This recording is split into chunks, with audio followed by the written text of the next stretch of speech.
A kú déédé àsìkò yìí, kókó inú ìwé ìròyìn la mú wá fún yín láti inú àwọn ìwé ìròyìn ilẹ̀ Nàìjíríà. Orúkọ tèmi ni Ọmágbémisọ́lá Ọmọlọ́rọ̀mádé. Agbẹjọ́rò àti ajàfẹ́tọ̀ọ́ ọmọnìyàn Ìníbẹ̀ Effiong ti ṣe àfihàn wípé ó lé ní mílíọ̀nù 10 náírà tí wọ́n ti kó jọ fún Quadri Alabi bí ó ti ṣe ẹ̀sùn wípé àwọn ọlọ́pàá parọ́ wípé ó ti pé ẹni ọdún 48 láti lè bá ṣe ẹjọ́ ní ilé-ẹjọ́ bí ó tilẹ̀ jẹ́ wípé ọmọ ọdún 17 ṣì ni. Effiong sọ èyí lónìí níbi ìfọ̀rọ̀wánilẹ́nuwò orí ẹ̀rọ amóhùnmáwòrán Channels níbi tí òun pẹ̀lú Alabi ti jẹ́ àlejò. Alabi ni wọ́n fi ọwọ́ ṣìkún òfin mú pẹ̀lú ẹ̀sùn wípé ó lọ́wọ́ nínú ìjà ìgboro òpópónà Violent Street Fight ní agbègbè Amúkòkò, ìpínlẹ̀ Èkó ní ìbẹ̀rẹ̀ ọdún yìí, ṣùgbọ́n adájọ́ ilé-ẹjọ́ Magistrate Adétọ́lá Ọlọ́runfẹ́mi padà yọ̀ǹda rẹ̀ lẹ́yìn ìmọ̀ràn láti ọ̀dọ̀ adarí DPP Dókítà Babájídé Martins. Níbi ìfọ̀rọ̀wánilẹ́nuwò ni Effiong ti ṣàlàyé wípé DPO àgọ́ ọlọ́pàá Amúkòkò ni ó fi ẹ̀sùn Alabi mọ́ láàrin ilé Internal Police Trial pẹ̀lú àjọṣepọ̀ Rẹ̀pẹ́tọ̀ Òdìgbò Samuel àti àwọn òṣìṣẹ́ mìíràn bí ó ti ṣe àpèjúwe ìgbésẹ̀ wọn ní ìpètèpèrò ibi evil, sinister, oppressive and corrupt scheme láti fi dúnrún mọ́ ọmọdékùnrin yìí wípé ó jẹ́ adigunjalè. Effiong tẹ̀síwájú wípé ọmọdékùnrin tí ó jókòó ti òun lẹ́gbẹ̀ẹ́ yìí ni ó di ìlúmọ̀ọ́ká nígbà ìpolongo ìbò ààrẹ Peter Obi ní ọdún 2023. Òun ni ó bẹ́ sí iwájú ọkọ̀ akọ́wòrìn Obi tí ó káwọ́ sókè tí àwòrán rẹ̀ fi tàn ká orí ẹ̀rọ ayélujára. Láti àkókò náà ni ìgbé ayé rẹ̀ ti yí padà sí ọ̀tun pẹ̀lú bí àwọn èèyàn ṣe ń ta á lọ́rẹ. Ó wá ṣeni láàánú wípé ìlúmọ̀ọ́ká tí ó dì yìí ni ó tún padà kó bá a bí àwọn ọmọ ìsọ̀ka Area Boys lágbègbè ṣe bẹ̀rẹ̀ sí wá ọ̀nà àti gba owó ní ọwọ́ rẹ̀ tí wọ́n ní àwọn náà gbọ́dọ̀ jẹ nínú owó tí wọ́n fún un. Bákan náà ni wọ́n sọ fún ìyá rẹ̀ kí ó ra màálùú, se ìrẹsì kí ó dá àríyá sílẹ̀ fún gbogbo ìlú.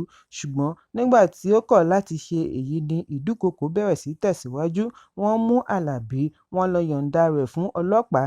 Ìgbà kejì tí wọ́n mú un ní inú oṣù kínní ọdún yìí bí ó ti ń padà bọ̀ láti ibiṣẹ́ ni àwọn méjì kan tí wọ́n ń pè ní Lẹ́gẹ́ àti Bàbá Waris tí wọ́n fi ẹ̀sùn kàn wípé kò wo ọ̀dọ̀ wọn pẹ̀lú gbogbo owó tí ó rí gbà lọ́wọ́ Peter Obi.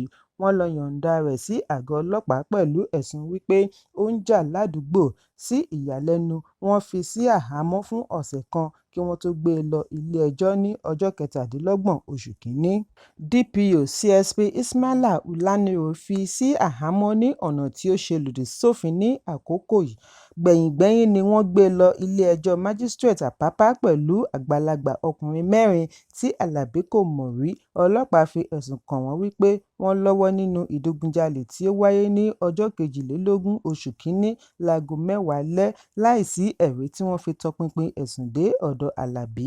Bákan náà ni wọ́n bù mọ́ ọjọ́ orí rẹ̀ kí ilé-ẹjọ́ lè gbọ́ ẹ̀sùn rẹ̀. Ṣíwájú àkókò yìí ni Alabi ní àwọn Area Boys wọ̀nyí ti gba ẹ̀rọ ìbánisọ̀rọ̀ àti owó àpò rẹ̀ lórí mílíọ̀nù 10 náírà owó tí wọ́n rí ṣàjọ fún Alabi. Effiong ní èròǹgbà wọn ni láti mú Alabi àti ìyá rẹ̀ kúrò ní Amúkòkò lọ ibòmíràn wá iṣẹ́ tí ó fi ọkàn balẹ̀ fún ìyá rẹ̀ kí ọkàn wọn sì balẹ̀. Ẹ̀kúnrẹ́rẹ́ ìròyìn yìí wà ní ìwé ìròyìn Vanguard tó jáde lónìí.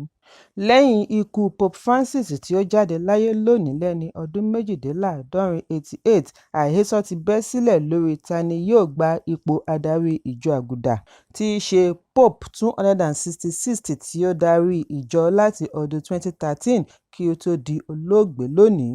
Pẹ̀lú bí wọ́n ṣe fìdí ikú rẹ̀ múlẹ̀ ní ọjọ́ kejì tí ó lọ kí àwọn onígbàgbọ́ ní St. Peter's Basilica, ojú ti wá yí sí ọ̀dọ̀ àwọn tí ó wà ní College of Cardinals. Gẹ́gẹ́ bí ìlànà Vatican, láìpẹ́ ìgbésẹ̀ yìí ó bẹ̀rẹ̀ láti yan Pope tuntun.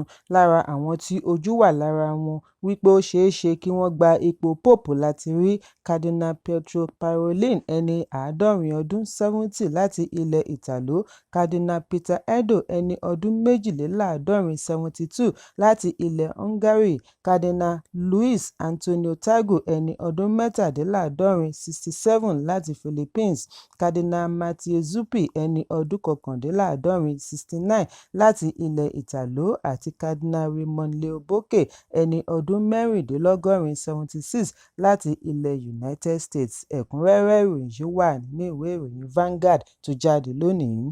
Ìfẹ̀hónúhàn tuntun ti bẹ́ sílẹ̀ lónìí ní ìlú Jos, ìpínlẹ̀ Plateau lórí ìṣekúpa gbogbo ìgbà àwọn olùgbé tí wọ́n fura wípé ó wá láti ọ̀dọ̀ àwọn agbébọn Fúlàní. Ìfẹ̀hónúhàn tí àwọn adarí Kìrìsìtẹ́nì pẹ̀lú alága ẹgbẹ́ Kìrìsìtẹ́nì CAN ẹni ọ̀wọ̀ Polycarp Lubo darí bẹ̀rẹ̀ láti oríta Faway tí ó dá súnkẹrẹ-fàkẹrẹ ọkọ̀ sílẹ̀ tí èrò ojú ọ̀nà náà ríbi gbà kọjá. Ìfẹ̀hónúhàn yìí wáyé látàrí ọ̀pọ̀lọpọ̀ ìkọlù tí ó jẹyọ sí àwọn ìlú ní Plateau tí ènìyàn tí kò dín ní 100 ti gbabẹ̀ dèrò ọ̀run ní ìjọba ìbílẹ̀ Bokkos àti Bassa láti ọ̀sẹ̀ méjì sẹ́yìn. Àwọn olùfẹ̀hónúhàn yìí ṣàlàyé wípé inú àwọn kò dùn sí ìkọlù àti ìṣekúpa tí àwọn agbébọn ṣe sí ìlú wọn, ìdí nìyí tí àwọn tún fi jáde wá láti ṣe ìfẹ̀hónúhàn. Olùfẹ̀hónúhàn mìíràn tí orúkọ rẹ̀ ń jẹ́ Hannatu Philip rọ ìjọba kí wọ́n bá wọn dá sí rògbòdìyàn yìí kí ó tó kọjá àfaradà. Àwọn olùfẹ̀hónúhàn ni wọ́n gbé pátákó dání pẹ̀lú oríṣiríṣi àkọlé bí wọ́n ti ń rìn lọ sí ilé ìjọba Rayfield láti lọ béèrè fún ètò ààbò oníkíákíá. Ẹ̀kúnrẹ́rẹ́ ìròyìn yìí wà ní ìwé ìròyìn The Nation tó jáde lónìí. Àgbà òṣèré Jọkẹ́ Silva ti ṣe àfihàn ìdí tí ó fi pinnu àti tẹ̀síwájú pẹ̀lú orúkọ bàbá rẹ̀ lẹ́yìn ìgbéyàwó bí ó ti gbóríyìn fún ọkọ rẹ̀ Olú Jacobs fún ìmọ̀ràn rẹ̀ tí ó ràn án lọ́wọ́ lẹ́nu iṣẹ́.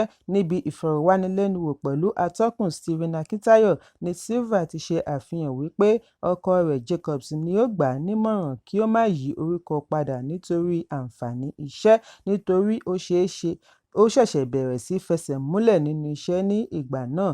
Jacobs sì ní ìgbàgbọ́ wípé pípa orúkọ dà lè dá ẹsẹ̀ rú fún iṣẹ́ rẹ̀. Silva sọ̀rọ̀ lórí ìbáṣepọ̀ àwọn méjèèjì títí kan àlàfo ọdún 19 tí ó wà láàrin wọn. Silva ṣe ìrántí bí bàbá rẹ̀ ṣe kọ́kọ́ kọrò ojú sí àlàfo ọjọ́ orí àwọn méjèèjì, ṣùgbọ́n ìyá rẹ̀ tì í lẹ́yìn bí ó ti ṣe àpẹẹrẹ irúfẹ́ àlàfo tí ó wà pẹ̀lú àwọn òbí rẹ̀ náà. Ó ṣe ìrántí bí ó ṣe pàdé Jacobs tí ó ti jinlẹ̀ sínú iṣẹ́ eré ní ìgbà náà. Òun ni ó gbà á níyànjú kí ó lọ kàwé sí i nínú iṣẹ́ eré tí àjọṣepọ̀ wọn fi gbópọn sí i. Silva ṣe ìgbéyàwó pẹ̀lú Jacobs ní ọdún 1985 nítorí ó nífẹ̀ẹ́ rẹ̀ gidigidi bí ó ti ṣe àpèjúwe rẹ̀ ní arẹwà ènìyàn. Ẹ̀kúnrẹ́rẹ́ ìròyìn yìí wà nínú ìwé ìròyìn The Nation tó jáde lónìí. Ààrẹ orílẹ̀-èdè United States Donald Trump ti pàṣẹ lónìí kí wọ́n má ta àsíá orílẹ̀-èdè US tán flown at half-mast láti fi bu ọlá fún Pope Francis tí ó di olóògbé lówùúrọ̀ òní. Èyí wáyé lẹ́yìn tí Trump kọ sí orí ẹ̀rọ abánidọ́rẹ̀ẹ́ Truth Social wípé "Súnre o Pope Francis, kí Ọlọ́run bùkún fún un àti gbogbo àwọn tí wọ́n nífẹ̀ẹ́ rẹ̀." Trump ṣe àpèjúwe Pontiff ní ọkùnrin gidi tí ó ṣiṣẹ́ kárakára tí ó sì nífẹ̀ẹ́ àgbáyé. Ẹ̀kúnrẹ́rẹ́ ìròyìn yìí wà nínú ìwé ìròyìn Daily Post tó jáde lónìí. Kókó inú ìwé ìròyìn tòní kò ní jù báyìí lọ. Ẹ pàdé mi lọ́la fún àkọ́tún ìròyìn. Kí a tó lọ, ẹ má ṣaláì fi àkíyèsí yín ránṣẹ́ kí ẹ sì bá wa subscribe sójú náà wa lórí YouTube kí kókó inú ìwé ìròyìn lè máa tẹ̀ yín lọ́wọ́ ní kíákíá.